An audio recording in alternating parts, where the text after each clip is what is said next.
बिलावल भुट्टो साहब ने कहा, उम्मीद है हमारी पुरअमन जिद्दोजहद में रुकावट नहीं डाली जाएगी। कोई कमेटी एक्शन ले सकती है, चेयरमैन नैब के खिलाफ प्रिविलेज मोशन हो सकता है। भाई आपका ये सिस्टम कर ही नहीं सकता, आपने और सिस्टम लाना था। चलें अब इस सिस्टम से ये नहीं हो सकता था। सब्सक्राइब करें और बेल दबाएं ताकि कोई खबर रह न जाए।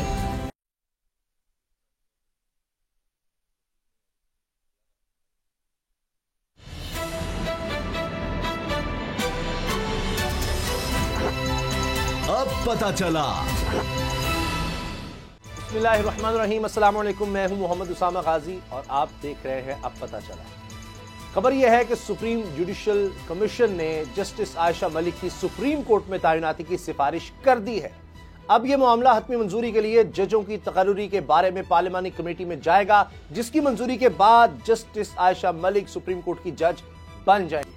ये तारीखी मौका होगा क्योंकि वो सुप्रीम कोर्ट की पहली खातून जज होंगी, जबकि अगर justice Ayesha Malik chief justice के ओहदे तक पहुंची तो वो इस्लामी दुनिया की पहली ऐसी खातून जज होंगी जो अदलिया की सरबरा मुकर्रर होंगी।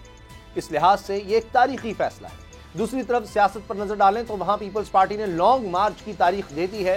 लाहौर में प्रेस कॉन्फ्रेंस करते हुए कहा कि पीपल्स पार्टी का लॉन्ग मार्च 27 फरवरी को कराची से इस्लामाबाद की तरफ चलेगा। बिलावल भुट्टो साहब ने कहा, उम्मीद है हमारी पुरअमन जिद्दोजहद में रुकावट नहीं डाली जाएगी। हम चाहते हैं कि सारे इदारे गैर जानिबदार रहें। देखना यह है कि क्या पीडीएम पीपल्स पार्टी के साथ मार्च में शरीक होगी या अपनी अलग तहरीक चलाएगी। दूसरी तरफ फॉरेन फंडिंग का मामला भी गर्म है, जिस पर अपोजिशन वज़ीर-ए-आज़म इमरान खान के इस्तीफे का मुतालबा कर रही है। यह मामला किस करवट बैठेगा, इस पर भी बात करेंगे। पहले चेयरमैन नैब की पीएसी में अदम पेशी पर बात कर लेते हैं, जिन्हें वज़ीर-ए-आज़म ने पेश होने से रोक दिया है। हमारे साथ है पीपल्स पार्टी के रहनुमा सेनेटर सलीम मांडवीवाला, उनसे इसी बारे में बात करते हैं। सेनेटर साहब, आप इन कमेटियों के मामला बड़ी अच्छी तरह समझते हैं, पार्लियामेंटेरियन हैं। ये जो आज माहौल बना है पब्लिक अकाउंट्स कमेटी में, एहतजाज भी देखा गया, लेटर भी आ गया प्राइम मिनिस्टर की तरफ से कि जी चेयरमैन नैब नहीं डीजी नैब आए, ये इस माहौल के बारे में आप क्या कहेंगे जो आज हुआ है? चेयरमैन नैब नहीं आए और कमेटी की प्रोसीडिंग सस्पेंड कर दी गई और चेयरमैन कमेटी ने कहा कि जी कमेटी पीएसी नहीं चलेगी जब तक कि चेयरमैन नैब नहीं आए। चेयरमैन नैब नहीं आए और कमेटी की प्रोसीडिंग सस्पेंड कर दी गई। जी अच्छा। और चेयरमैन कमेटी ने कहा कि जी कमेटी पीएसी नहीं चलेगी जब तक कि चेयरमैन नैब नहीं आए। साहब ये बताइए कि अब हो क्या सकता है? क्या दोबारा बुलाया जाता है? कहा जा रहा है जी दोबारा बुलाया जाएगा चेयरमैन नैब को, और अगर वो नहीं आते तो फिर क्या किया जाएगा? और क्या प्राइम मिनिस्टर इस तरह से खत लिखकर रुकवा सकते हैं कि जी फलां बंदा नहीं पेश होगा, जिस तरह उन्होंने लिखा है कि जी चेयरमैन नैब को जाने की जरूरत नहीं है? तो क्या प्राइम मिनिस्टर के पास इख्तियार होता है? नहीं, बिल्कुल कमेटी एक्शन ले सकती है। चेयरमैन नैब के खिलाफ प्रिविलेज मोशन हो सकता है और जो कि मैं समझता हूँ जो हमारे चेयरमैन है पीएससी कमेटी के, इससे हटकर जिस तरह पीपल्स पार्टी की तरफ से तो अब तो लॉन्ग मार्च का भी कहा गया है, लेकिन फॉरेन फंडिंग का जो मामला है उस पर आप कह रहे हैं जी ये फर्द जुर्म आयद हो गई है और इस पर कार्रवाई करनी चाहिए इलेक्शन कमीशन को, बल्कि सुप्रीम कोर्ट को कहा जा रहा है जी खुद नोटिस लेना चाहिए। लेकिन वज़ीर-ए-आज़म कहते हैं कि जी सब जमातों की होनी चाहिए स्क्रूटनी और रिपोर्ट सामने आनी चाहिए, पीपल्स पार्टी आपकी जमात की भी, नून लीग की भी। आप क्या कहते हैं? जी देखें, फॉरेन फंडिंग का इशू सिर्फ पीटीआई का है, एक तो मैं ये बात क्लियर कर दूं, और किसी पार्टी का नहीं। और स्पेशली पीपल्स पार्टी की मैं बात करता हूं, हमारे बैंकों ने मैंने नहीं, पार्टी ने नहीं, बैंकों ने ये लिख के दे दिया है कि पीपल्स पार्टी ने कभी कोई फॉरेन फंडिंग रिसीव नहीं की। ये फॉरेन फंडिंग का issue is only related to PTI. और बाकी अगर कोई पार्टियों का इशू है, जो कि मैं नहीं समझता कि कोई है, जो पीटीआई बना रही है इसलिए क्योंकि उनके फॉरेन फंडिंग का इशू है, तो वो पीटीआई बना रही है। इलेक्शन कमीशन ने आज तक हमें किसी फंडिंग के लिए आज तक कोई नोटिस नहीं दिया। अच्छा, डील की बहुत सी बातें हो रही थी, बहुत से लोग जरदारी साहब के साथ भी जोड़ रहे थे कि जी उनसे फार्मूला पूछा जा रहा है, उस पर की भी एक तरह से तरदीद छपी थी, मगर अब तो डीजी आईएसपीआर ने बाकायदा कहा है कि कोई डील नहीं हो रही। इस पर आप क्या कहेंगे? और दूसरी चीज ये कि मियां जावेद लतीफ साहब कह रहे हैं कि नवाज शरीफ जल्द वापस आएंगे, उनकी वापसी के बारे में बताएं। देखें, मुझे कोई डील का नहीं पता, मुझे नहीं समझ में आ रही कि ISPR को क्या जरूरत पड़ी ये सब नेशनल टीवी पे आके ये बात करने की। कौन सी डील हो रही है, उन्हीं को पता है अगर कोई डील हो रही है, और क्या जरूरत थी इसकी क्लेरिफिकेशन देने की। I don't understand what was the need for ISPR to make the statement, और मुझे नहीं पता कि कोई डील हो रही है या नहीं। मंडला साहब, आखिरी सवाल, बिलावल भुट्टो जरदारी साहब ने लाहौर में डेरे डाले हैं। जरदारी साहब भी कह रहे थे कि अब तो पंजाब से हमने देखना है सारे मामले को। तो बल्दियाती इंतखाबात के हवाले से, बल्दियाती कानून के बारे में, निज़ाम के बारे में बिलावल कह रहे हैं जी सिंध वाला निज़ाम लाना चाहिए पंजाब में, जबकि सारी जमातें सिंध की जितनी जमातें हैं, विफाकी जमात भी, सब जमातें तो एहतजाज कर रही हैं जो सिंध में निज़ाम लाया गया उस पर। देखें जी, सिंध में जो बिल हम लाए हैं, अगर उस पे कोई ऑब्जेक्शन है तो वो अपने पॉइंट्स या अपनी चीजें सबमिट करें। वर्बली सिर्फ ऑब्जेक्शन करने का कोई फायदा नहीं है। पार्लियामान का एक सिस्टम है, कोई बिल आता है तो आप उसके अगेंस्ट अपनी अमेंडमेंट फाइल करते हैं, आप उसके अगेंस्ट अपनी सजेशन देते हैं, जो कि स्पीकर टेकअप करता है, और वो रिजेक्ट होती है या एक्सेप्ट होती है। एक अमेंडमेंट पेश नहीं की ऑपोजिशन ने। तो मैं ये समझता हूं कि बजाय सिर्फ ये बातें करने के, जो सिस्टम है, कोई बिल आता है हमारे पास, नेशनल असेंबली में बिल आता है, सेनेट में बिल आता है, तो हम उसमें अमेंडमेंट जमा कराते हैं कि जी ये चीज गलत है, ये ओमिट होनी चाहिए, ये अमेंड होनी चाहिए, ये ऐसे होनी चाहिए। तो अगर आप अमेंडमेंट जमा नहीं कराएंगे तो आप फिर कैसे चेंज लाएंगे किसी बिल में? सिर्फ ये कह देना कि ये बिल सही नहीं है, इसका तो कोई फायदा नहीं है। बहुत बहुत शुक्रिया सेनेटर सलीम मानी, सीनियर रहनुमा पाकिस्तान पीपल्स पार्टी, आपने हमें वक्त दिया। कुछ देर बाद हमें राना सनाउल्लाह साहब भी ज्वाइन करेंगे, मुस्लिम लीग नून के सीनियर रहनुमा हैं, और जो इस वक्त सूरत हाल बनी हुई है उस पर उनसे भी बात करेंगे। ये फॉरेन फंडिंग के मामले पर मुस्लिम लीग नून का किस तरह का मौक़िफ़ सामने आ रहा है कि जी इलेक्शन कमीशन खुद से ही कार्रवाई कर दे, नाअहल करार दे दे, यानी ये जमात को ही खत्म कर दे तहरीक इंसाफ को, साथ ये भी कि जी सुप्रीम कोर्ट नोटिस ले, तो खुद क्यों नहीं नून लीग जाती, ये सवाल उनके सामने भी रखेंगे। और जिस तरह से अब नजर आ रहा है कि पीपल्स पार्टी बाजी ले जा रही है कि जनाब 23 मार्च की तो बात छोड़े, हम 27 फरवरी को निकल रहे हैं, इस पर भी राना सनाउल्लाह साहब से जरूर बात करेंगे। लेकिन उससे पहले अमीर अब्बास ने हमारे साथ हैं, मेरे कोलीग हैं, बड़े ज़बरदस्त सहाफ़ी हैं। अमीर अब्बास, ये बताएं, ये जो चेयरमैन नैब वाला मामला है, आप इस पर क्या कहेंगे? पब्लिक अकाउंट्स कमेटी में वज़ीर आज़म कह रहे हैं जी आए ही ना, तो मैं गुलाम रज़ा साहब से भी इस बारे में जानूंगा बाद में, लेकिन पहले मैं आपका इस पर ओपिनियन चाह रहा हूं कि क्या कहते हैं आप इस बारे में कि क्या इमरान खान साहब को इस तरह से करना चाहिए था? उसामा, आप किस इमरान खान से सवाल कर रहे हैं? वो इमरान खान जिसने खुद वादा किया था कि मैं हर हफ्ते या 2 हफ्ते के बाद बरतानवी पार्लियामान की तरह पार्लियामेंट में आके और बतौर वज़ीर आज़म सवालों का जवाब दूंगा। जो वज़ीर आज़म खुद नहीं आ रहा है पार्लियामेंट, वो वज़ीर आज़म इतना हेच समझता है पार्लियामेंट, तो वो चेयरमैन नैब को कैसे वहां जाने देंगे? एक दूसरा ये कि प्राइम मिनिस्टर कौन होते हैं चेयरमैन नैब को रोकने वाले? क्योंकि चेयरमैन नैब जो है वो प्राइम मिनिस्टर के मातहत नहीं है, वो एक कॉन्स्टिट्यूशनल पोजीशन है। चेयरमैन नैब को नहीं प्राइम मिनिस्टर मना कर सकते या रोक सकते, वो उनके सबऑर्डिनेट नहीं है। तीसरी बात ये कि अभी जब ये 15 अगस्त को फॉल ऑफ काबुल के बाद अमरीकी पार्लियामेंट के अंदर जब अमरीकी पार्लियामेंटेरियंस ने बैठ के मुहासबा किया अपनी हुकूमत का जी, तो अमरीकी आर्म्ड फोर्सेस के chief, chairman joint chief of staff, वो पेश हुआ। जो उनके मिनिस्टर्स हैं, सेक्रेटरी ऑफ स्टेट, वो पेश हुए, और जो उनके सेक्रेटरी ऑफ डिफेंस है वो पेश हुए। सही।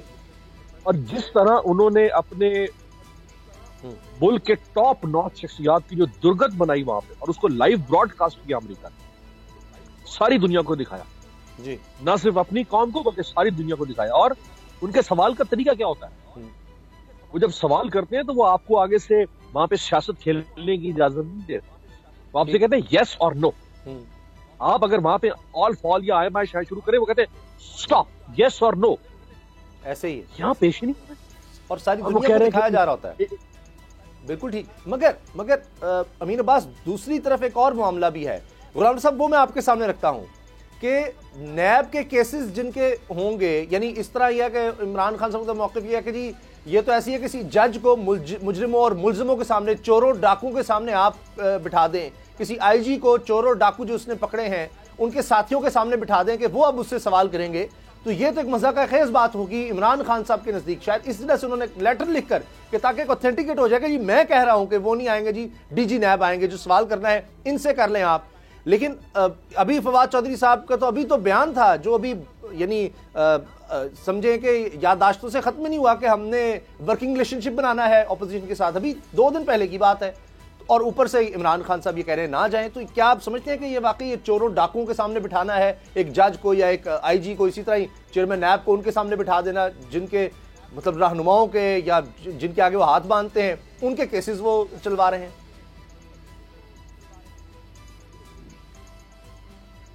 बात ये है कि पब्लिक अकाउंट कमेटी ये एक कमेटी है, एक बहुत बड़ा फोरम है, पार्लियामेंट का ये फोरम है और पार्लियामेंट के तमाम अरकान असम्बली की इसको इत्मीनान हासिल होती है।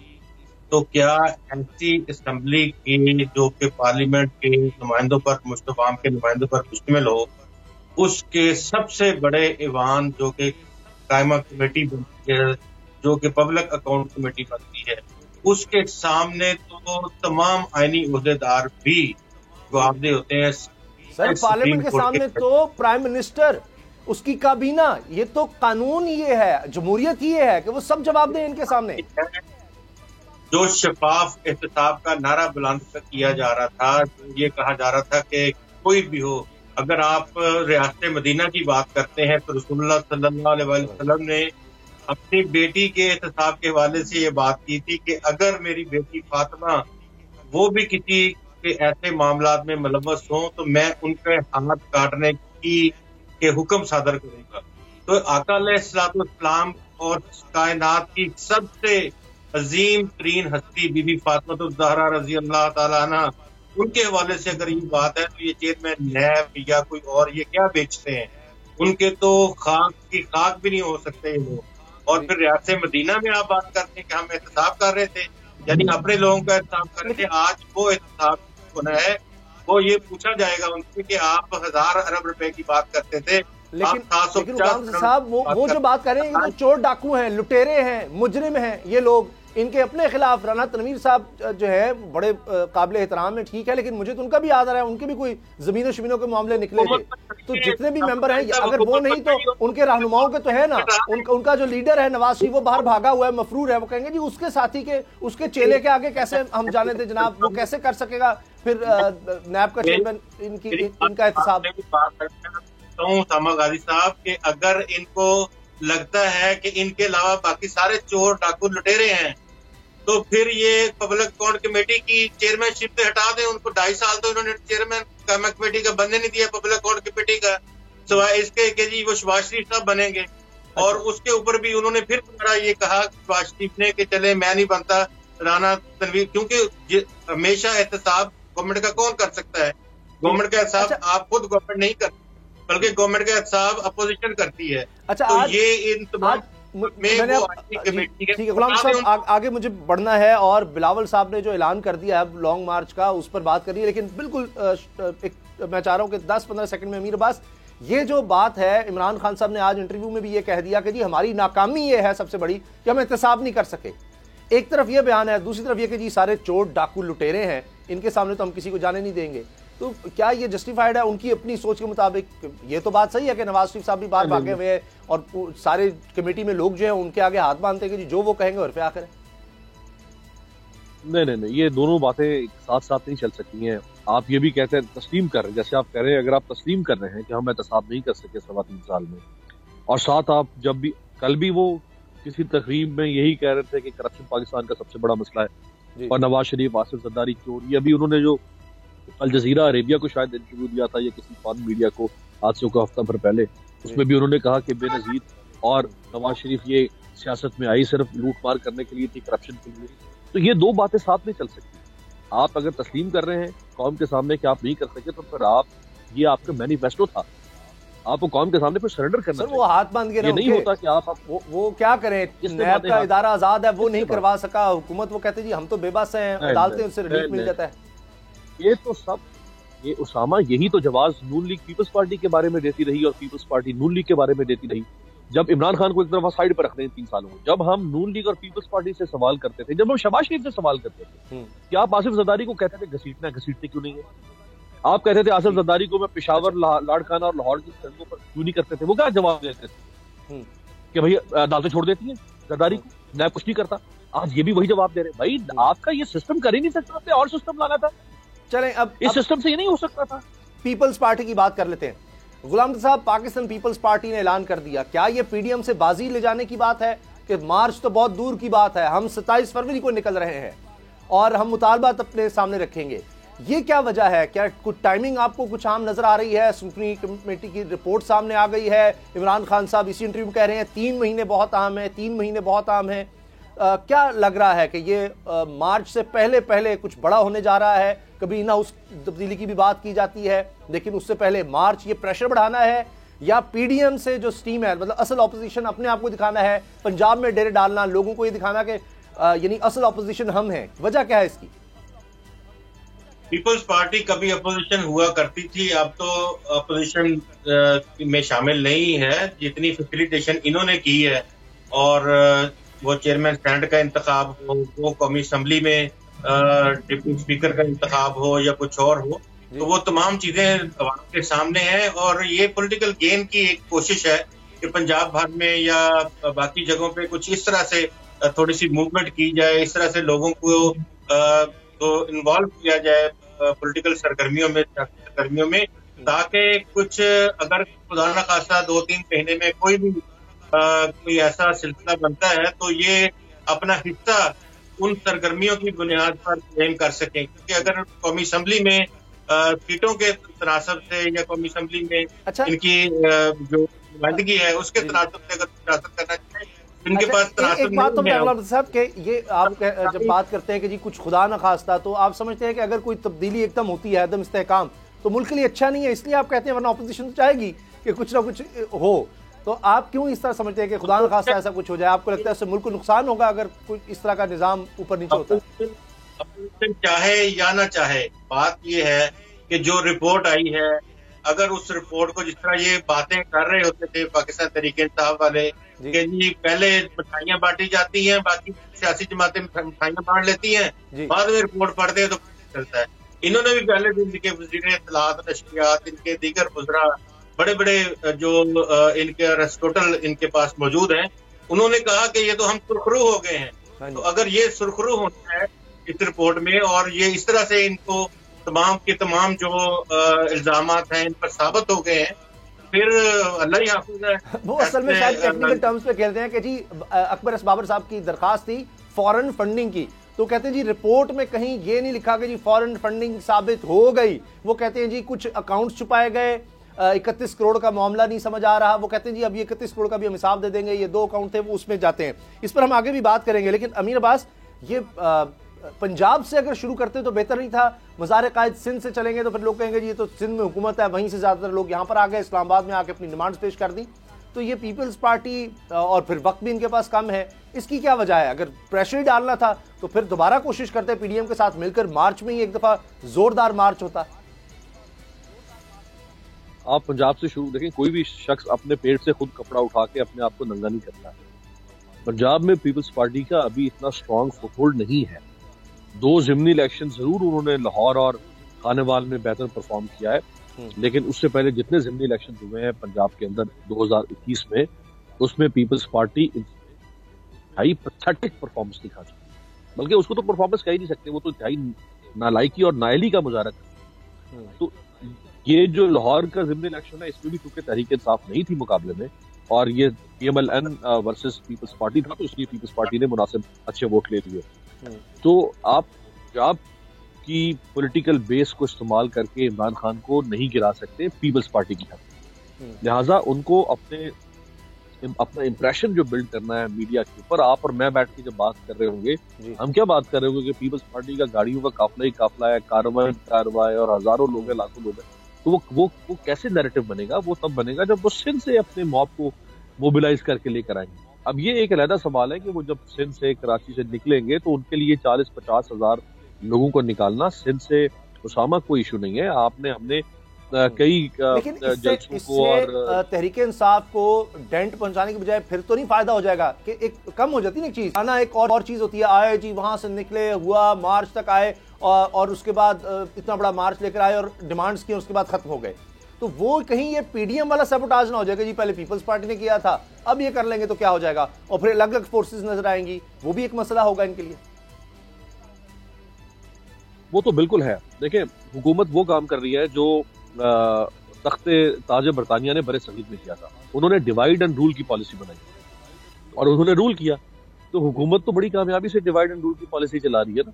पीपल्स पार्टी को पीडीएम से तोड़ दिया, एएनपी भी पीडीएम से नाराज। हुकूमत ने किया, ये तो खुद अलग हुए, हुकूमत का इसमें क्या है?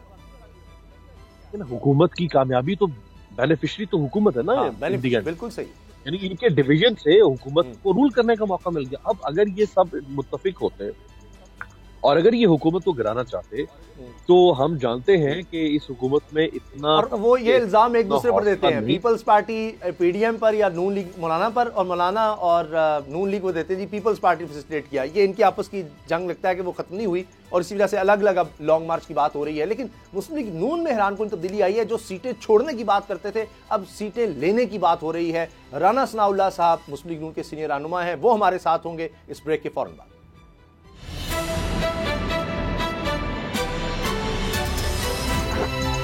अब पता चला।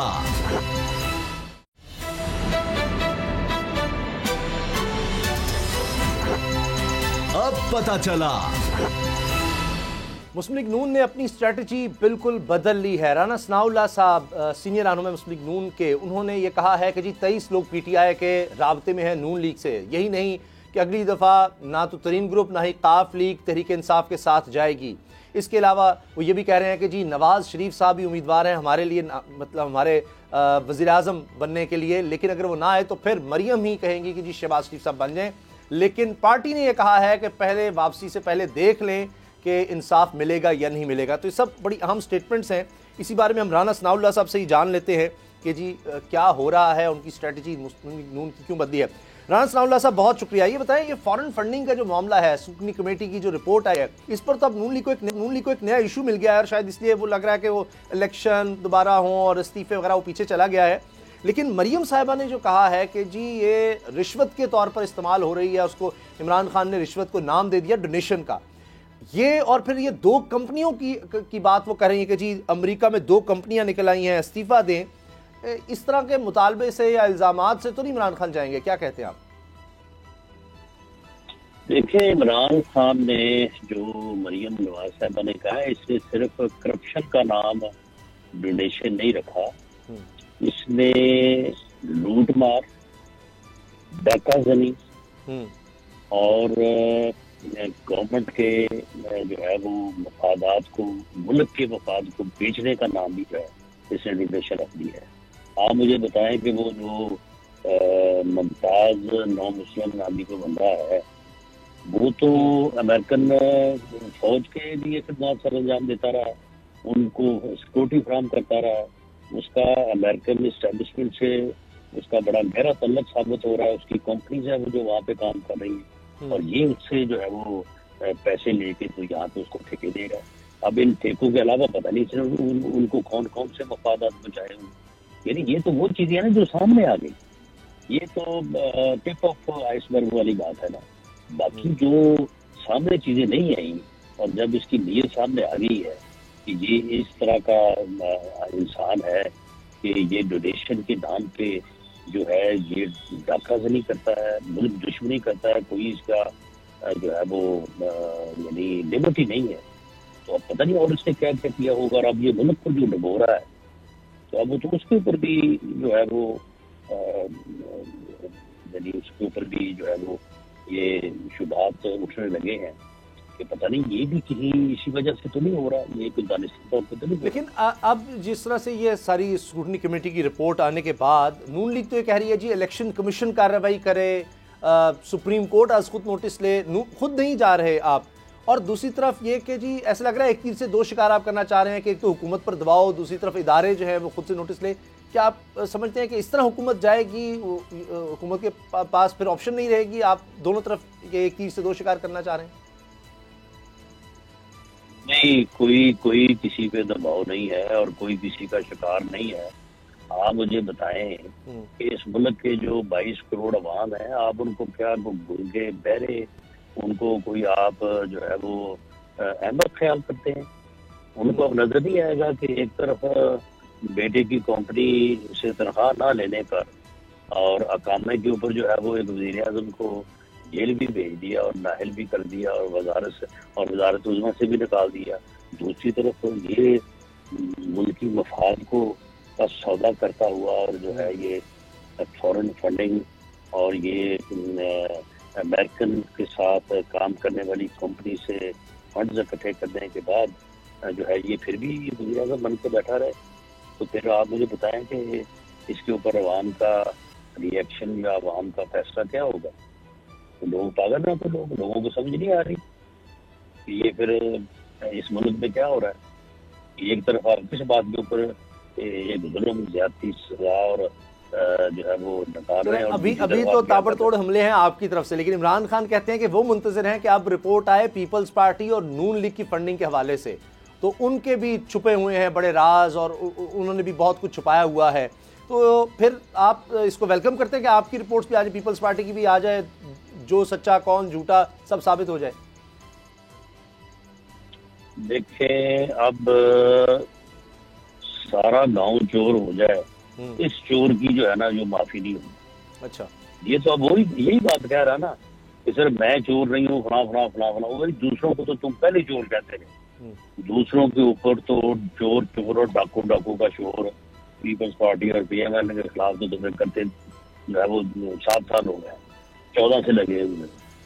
अब अपना बताओ ना, तुम भी अब उसी सब में शामिल हो गए। मिस्टर क्लीन, आप मिस्टर क्लीन साहब बताएं ना, आप बताएं कि वो जब आप वो खुद चोर ठहरे हैं, खुद डाकू ठहरे हैं, खुद करप्ट ठहरे हैं, तो अब अपना जवाब दें। डील की बड़ी बातें हो रही थी और अब डीजी आईएसपीआर ने वाजे कर दिया कि जी कोई नवाज शरीफ साहब से कोई डील नहीं हो रही।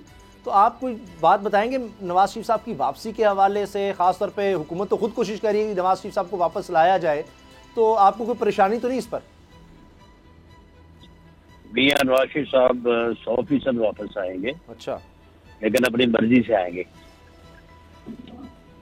अच्छा, अपना इलाज मुकम्मल करवा के आएंगे, जो है वो फैसले से आएंगे, पार्टी के फैसले से आएंगे, वो ना गवर्नमेंट के बताने से आएंगे, ना किसी डील के नतीजे में आएंगे। और हम कोई डील नहीं कर रहे किसी से, ना हमें डील की जरूरत है।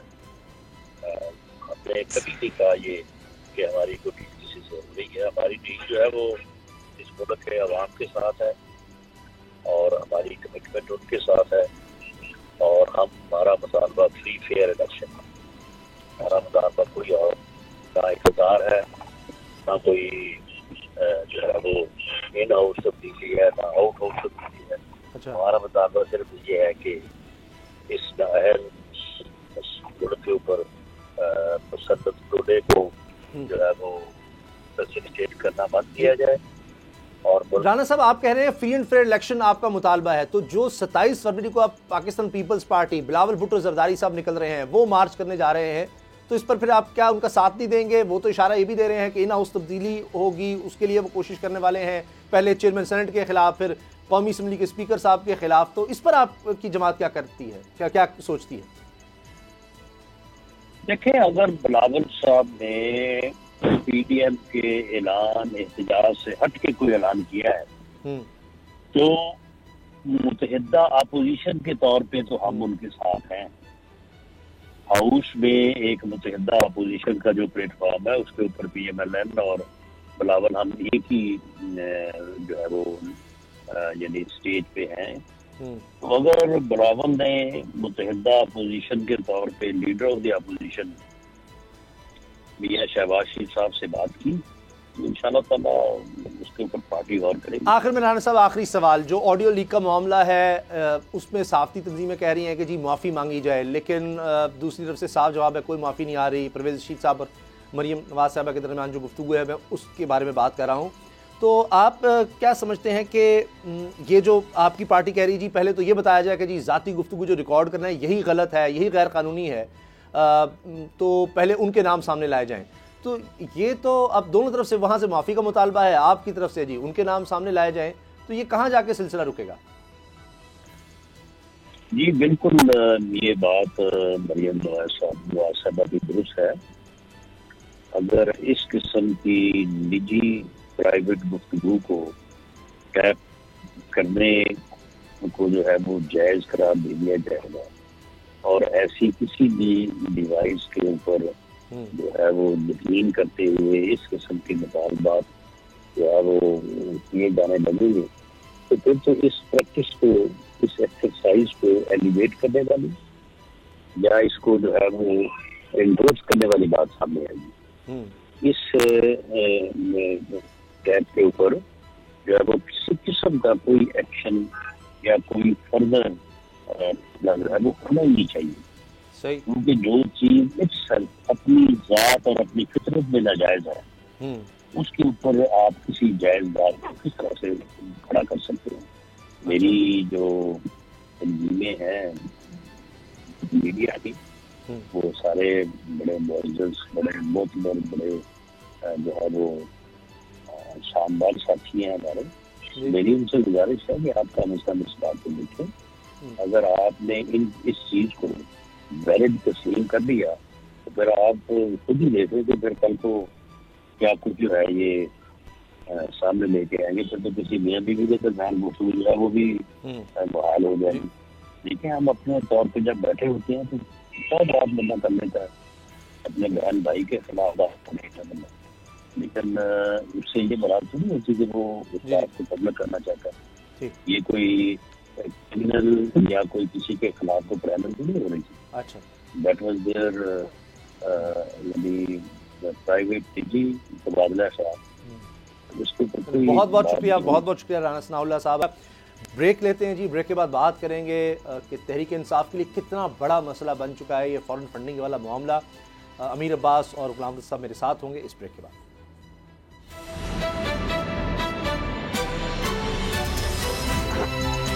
अब पता चला।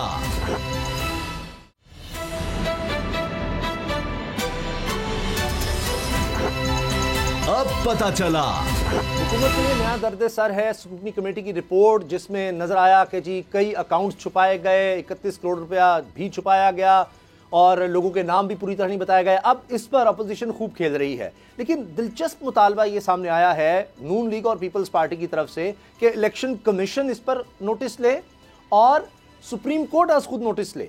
तो ये जमातें खुद क्यों नहीं जा रही, एक बड़ा सवाल है। मेरे पास खुद ये क्यों नहीं जाती? इनके पास तो एक बड़ा जबरदस्त मौका आ गया है कि जाएं जी इलेक्शन कमीशन में दरखास्त दें, सुप्रीम कोर्ट में दरखास्त दें कि देखिए जी ये फाइंडिंग है, इस पर तहरीक इंसाफ को बैन कर दिया जाए। तो ये आज खुद नोटिस का मुतालबा क्यों? मुतालबा तो खैर वो कर सकती हैं, लेकिन ऐसा नहीं है कि केस खत्म हो गया है। ये तासुर क्यों अगर कोई दे रहा है कि केस खत्म हो गया, केस तो चल रहा है अभी। ये सिर्फ फाइंडिंग आई है। एक स्क्रूटनी कमेटी थी जो इलेक्शन कमीशन ने बनाई, उस स्क्रूटनी कमेटी ने एक फाइंडिंग दे दी अपनी रिपोर्ट।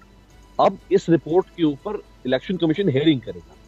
तो केस तो इलेक्शन कमीशन में चल रहा है अभी, यानी इलेक्शन कमीशन इस केस को कंक्लूड करेगा और मुमकिन है कि वो मजीद जब इसके केस के नतीजे पर पहुंचता है तो अब ये कोई रिपोर्ट हतमी तो नहीं है, ये एक रिपोर्ट है, इस रिपोर्ट के ऊपर जरा होगी। इलेक्शन कमीशन में तहरीक इंसाफ का वकील इस रिपोर्ट के फैक्ट्स को चैलेंज करेगा।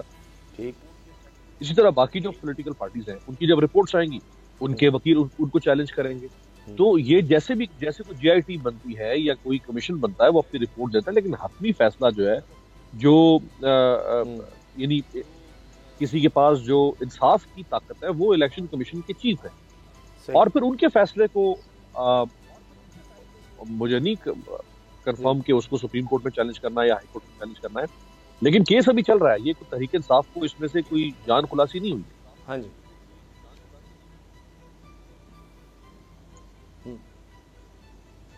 अच्छा ये बताएं गुलाम रज़ा साहब कि ये जो अमीर अब्बास ने बात की बिल्कुल दुरुस्त है कि अभी तो इलेक्शन कमीशन में ज़ाहिर है ये कमेटी की रिपोर्ट आ गई, अब ये इलेक्शन कमीशन ने इस पर मजीद हेयरिंग करनी है, आगे उसका इजलास होगा, तो ये तो एक प्रोसेस है जो आगे चलना है। तो ये अपोजिशन को इतनी जल्दी क्यों है कि पता नहीं इलेक्शन कमीशन जब वो कह रहे हैं कि जी इसका नोटिस ले, नोटिस तो एक तरह से उसने पहले ही लिया हुआ है, तो उसका प्रोसेस है, उसका फैसला आ जाएगा इलेक्शन कमीशन का जो भी आए, पीपल्स पार्टी के खिलाफ आएगा तो तब भी वो जाएगी, ज़ाहिर है अदालत में जाएगी, सुप्रीम कोर्ट में जाएगी, अगर हक में आता है तब भी इनके पास चांस होगा। तो इतनी जल्दी क्यों कह रहे हैं जी सुप्रीम कोर्ट फौरी नोटिस ले ले और बस ये साबित हो गया? तो ये अपोजिशन को भी इस चीज़ का तो पता होगा कि मामला तो अभी चल रहे हैं। देखिए, जो रूल्स एंड रेगुलेशंस हैं इलेक्शन कमीशन ऑफ पाकिस्तान के, मैं आपको बड़ी बारीक सी बात है लेकिन है बहुत सादा सी। जी जी।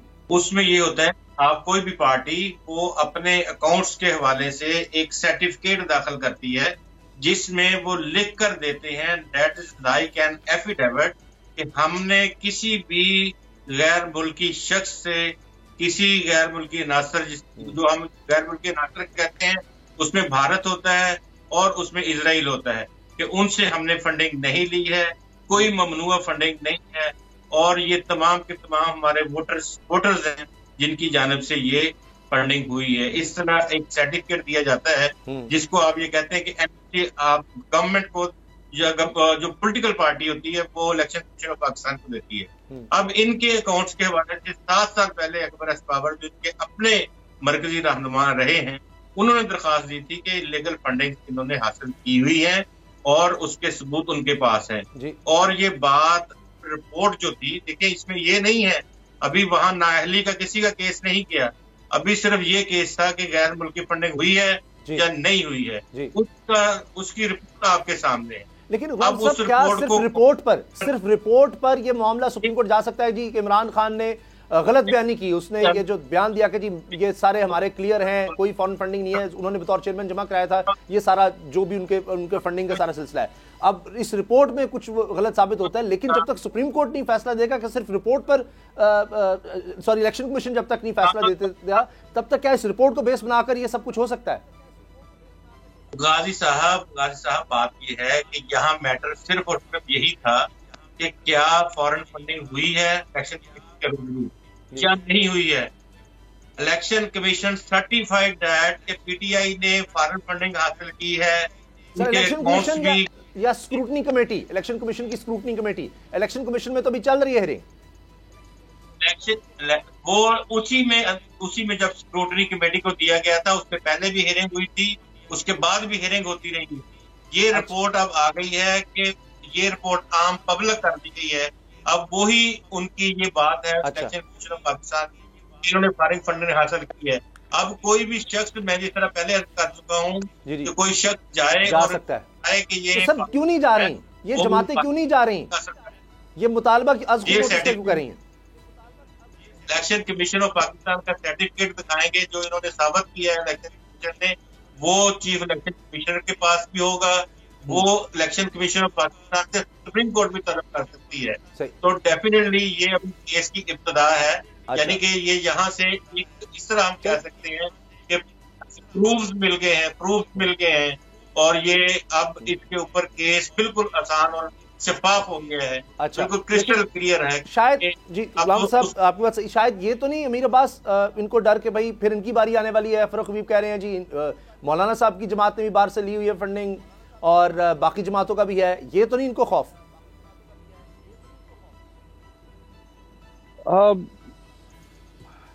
देखिए, मेरा नहीं ख्याल कि जो उसामा को बहुत सख्त किस्म का फैसला इस केस में आ सकता है।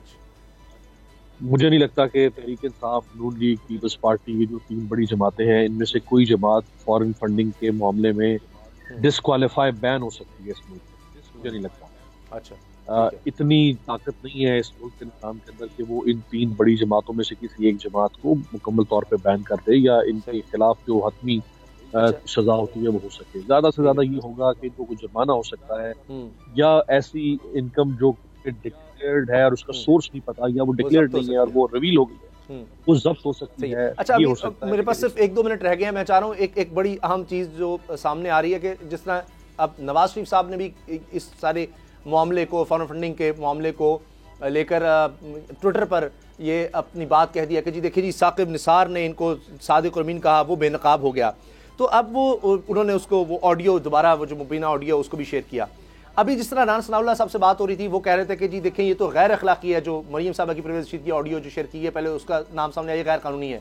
तो फिर एक चीज़, जज अरशद मलिक की उस तरह से वीडियो बनाना क्या कानूनी नहीं होगा कि एक शख्स को पता नहीं है और उसको आप बिठाकर पता नहीं किस हालत में है वो और उसकी वीडियो बना रहे हैं। उसके बाद क्या फिर साकिब निसार साहब की मुबैना जो ऑडियो है, अगर वो सही भी है तो फिर वो भी उनकी इजाज़त के बगैर और किस तरह से सामने लाई गई।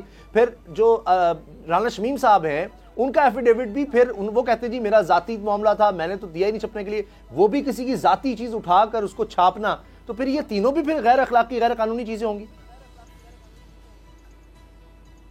ये किससे आप, यानी इतना उसूल आप किस हद तक कर रहे हैं?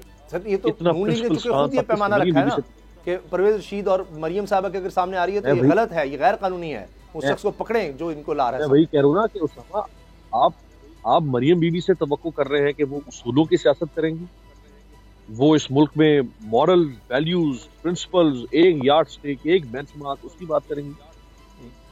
ये अभी जो इनके शौहरे नामदार कैप्टन सफदर साहब ने एक बड़ मारी के जी हमारे पास ऐसी वीडियोस भी आएंगी जिसमें वो स्विमिंग पूल की वीडियोस भी हैं, पुरानी वीडियोस भी हैं। वो वैसे आप लोगों की स्विमिंग पूल्स तक की वीडियोस चलाने की धमकियां लगा दें और आपकी कोई एक ऑडियो जो है वो सामने आ जाए और आप सर वो तो कहें कि जी मैं माफी नहीं मांगू। वो तो अमीर अब्बास, अभी देखिए ना, इरफान सिद्दीकी साहब बहुत सीनियर आदमी है, दानिश्वर हैं, उन्होंने यहाँ तक कह दिया, सेनेट में उन्होंने बयान दिया कि जी अगर ये ऑडियो वीडियो खेला तो मीना बाजार लग जाएगा। उन्होंने थ्रेट किया कि इसका मतलब है हमारे पास भी बहुत कुछ है। तो जनाब प्रोग्राम का वक्त खत्म हो रहा है। गुलाम साहब आपका बहुत शुक्रिया, चूँकि थोड़ी देर में हेडलाइंस का वक्त हो जाएगा, दुआ में याद रखिएगा। इजाज़त दीजिए, अल्लाह हाफ़िज़।